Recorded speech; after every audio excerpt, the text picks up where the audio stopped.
Hi ಎಲ್ಲರಿಗೂ ನಮಸ್ತೆ. ಇದು ಶನಿವಾರದ ಮಿನಿ ವ್ಲಾಗ್. ಅಮ್ಮ ರಂಗೋಲಿ ಹಾಕ್ತಾ ಇದ್ದಾರೆ ಬೆಳಗ್ಗೆನೇ. ಇವತ್ತು ಶನಿವಾರ ವಾರ ನಮಗೆ, ಸೊ ಹಾಗಾಗಿ ರಂಗೋಲಿ ಹಾಕಿ ಮನೆಯೆಲ್ಲ ಕ್ಲೀನ್ ಮಾಡ್ತಾಯಿದ್ರು. ನಮ್ಮ ರಿಷಿ ನಾನು ಹಾಕ್ತೀನಿ ಅಂತ ಹಠ ಮಾಡ್ತಿದ್ದ.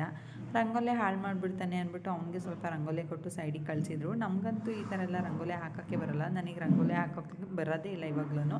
ಚೈತ್ರ ಮನೆಯೆಲ್ಲ ಕ್ಲೀನ್ ಮಾಡ್ಕೊತಾ ಇದ್ಲು. ಸಾಟರ್ಡೆ ವಾರ ಮಾಡದೆ ಹಾಗೆ ಬಿಟ್ಟೋದ್ರೆ ನಮ್ಮ ಮನಸ್ಸಿಗೆ ಏನೋ ಒಂಥರ ಸಮಾಧಾನನೇ ಆಗಲ್ಲ.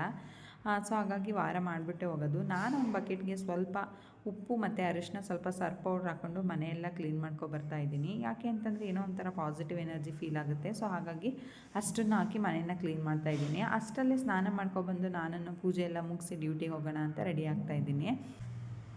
ಶನಿವಾರ ಪೂಜೆ ಮಾಡಿಲ್ಲ ಅಂತಂದರೆ ಅಮ್ಮ ಅಂತೂ ಸುಮ್ಮನೆ ಇರಲ್ಲ. ಸೊ ಆಗ ಪೂಜೆ ಎಲ್ಲ ಮುಗಿಸ್ಬಿಟ್ಟು ರೆಡಿಯಾಗಿ ನಾನನ್ನು ಡ್ಯೂಟಿಗೆ ಹೊಟ್ಟೆ. ನನ್ನನ್ನು ಡ್ರಾಪ್ ಮಾಡೋಕ್ಕೆ ರಿಷಿನೂ ಬಂದಿದ್ದ. ನಾನು ಡೈಲಿ ಡ್ಯೂಟಿಗೆ ಹೋಗಬೇಕಾದ್ರೆ ನನ್ನನ್ನು ಡ್ರಾಪ್ ಮಾಡೋಕ್ಕೆ ಬಂದರೆ ಸುಮ್ಮನೆ ಇರ್ತಾನೆ, ಇಲ್ಲ ಅಂತಂದರೆ ತುಂಬ ಹೇಳ್ತಾನೆ. ಡ್ಯೂಟಿ ಎಲ್ಲ ಮುಗಿಸಿ ಸಂಜೆ ನನ್ನ ಫ್ರೆಂಡ್ಗೊಂದು ಡ್ರೆಸ್ ಪರ್ಚೇಸ್ ಮಾಡಬೇಕಾಗಿತ್ತು. ಹಾಗೆ ಪರ್ಚೇಸ್ ಮಾಡ್ಕೊಂಡು ಮನೆ ಕಡೆ ಹೋದ್ವಿ.